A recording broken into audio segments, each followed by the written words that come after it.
A lot of fear is getting into people's head because of the economic data that comes out this week, the CPI.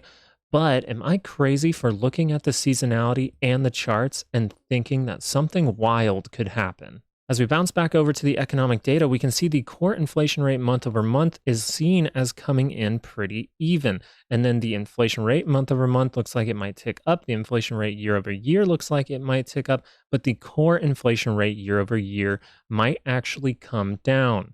The most important thing to the Fed is core inflation, and that's what they pay attention to. So as we see that come in even, and we see that maybe even come in lower on a year over year basis, we can look at the seasonality. And on Friday, we got that slight bounce up, just like the seasonality told us. And it states that we might see some sort of pullback going into Monday. But normally with the seasonality, we extend to higher levels over the next couple weeks. Before I go into the charts at the end of this video, I'm going to tell you what I believe the catalyst will be that will crash the market. And here's a hint.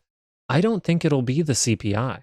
Starting with the indices, we can see that we actually called this bounce right here on Thursday, and we said we wanted to see that pull back. It didn't necessarily happen like we planned it. Right here, I said I wanted a little pullback before we see the pop because it would be healthier.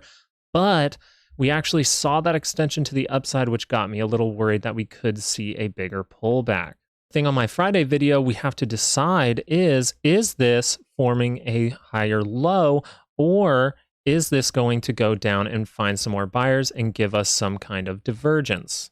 The way I see this playing out both ways, it could do either one, but the way I could see it playing out is if we extend higher into that CPI and we show signs of weakness, then I would see the market possibly crashing with the CPI. But if Monday we actually come down into these areas possibly, and we form some kind of divergence here, it could be a signal that we want to go higher. And seasonality is not the only thing that's convincing me of this. We have a 2-hour that looks like it wants to curl up, and if we are able to get some kind of divergence, we could actually see that come down into here, possibly a little pop, and then the CPI, maybe the market shrugs it off and we extend to higher levels and meet the expectations that come with that seasonality that I showed you in the beginning of the video. If we switch over to the Qs, we have a very similar story. We have to decide if this is going to be our higher low, or if this is going to dink its head on this resistance here, come back down, find some more buyers around that 200 on the 30-minute, and then we could possibly extend higher. Now, if that extension is quick to the upside before the CPI, we could see some kind of downside, and maybe the CPI comes out hot.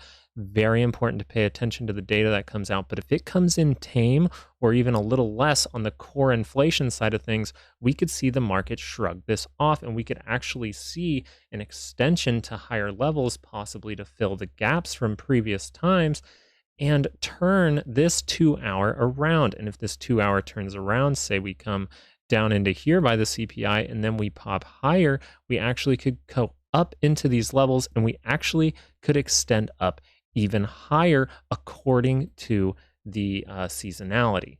When I look at Apple on a 30-minute, this could be a higher low because we are getting some sort of rejection on the confirmation of more downside. Now, as a trader, and what I overall think would happen is this support zone that I drew, and I went over this support zone in my previous video if you want to go find it, it actually would be better for this to pull into this zone because there are serious buyers here before making any kind of upward move. Apple's one thing we were looking for a pop. So if you were subscribed on Thursday, you would have known that we were looking for some kind of pop higher on Friday. Now, I thought we needed to pull back for this to be healthier, but we ended up extending to the upside. We are coming into this little resistance area right up in here that I talked about, and we are now seeing that pull back to the downside.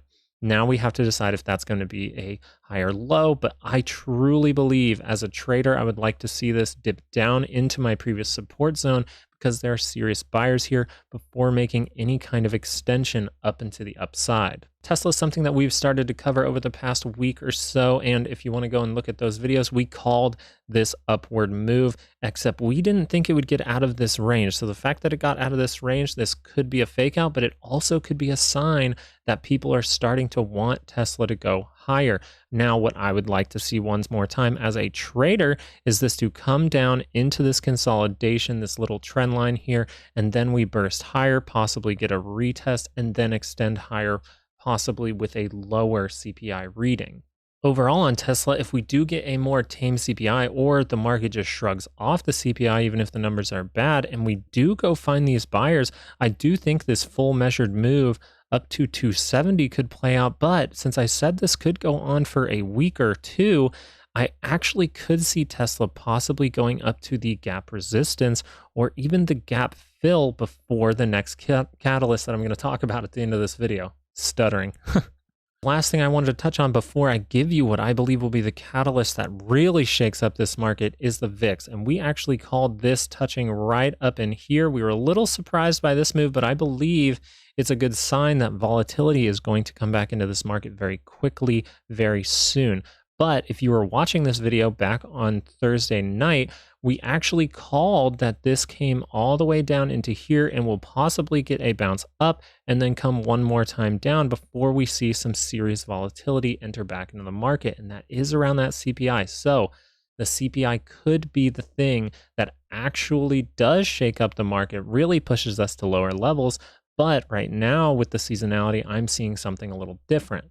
I'm going to show you the daily on the VIX because I think this actually could happen. What if we actually cut this low with the CPI coming in tame, and then around the 20th, we start to see volatility come back into the market with a crazy catalyst? We look at seasonality and we see the charts, we see the possibility of a higher bounce. And what would be the catalyst that could actually crash this market with that info? And that would be the Fed interest rate decision. If that CPI, or the core inflation, at least the core CPI numbers, come in tamed or even lower, people could see that as good news that the Fed is no longer going to raise rates. And then they come in and shock the entire market by raising rates on that date and saying that the job has not been done. Now, this data comes out on the 13th trading day of September, which is Wednesday, September 20th. And if we go and look at the seasonality, what happens around that 13th day? And if we look, we actually see some sort of topping in our move, our last upward move in September. And that's why if you look at seasonality, this thing actually could extend higher into higher levels. The CPI could come in a little more tame, and then the Fed decides to raise interest rates without anyone expecting it. And that's what crashes the market. Now, I know it seems crazy, but that actually makes a lot of sense because a ton of people have bearish bets on this CPI this Wednesday.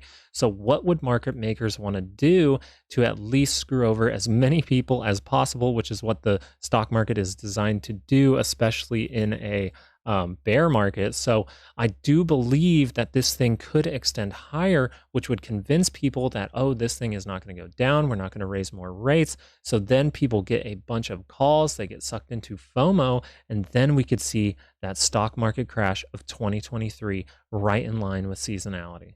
I'm going to be updating you all week as this starts to develop and let you know if this is actually going to play out. But thank you so much for making it to the end of the video, and I hope you guys have a great week and a great trading week ahead, okay? Peace.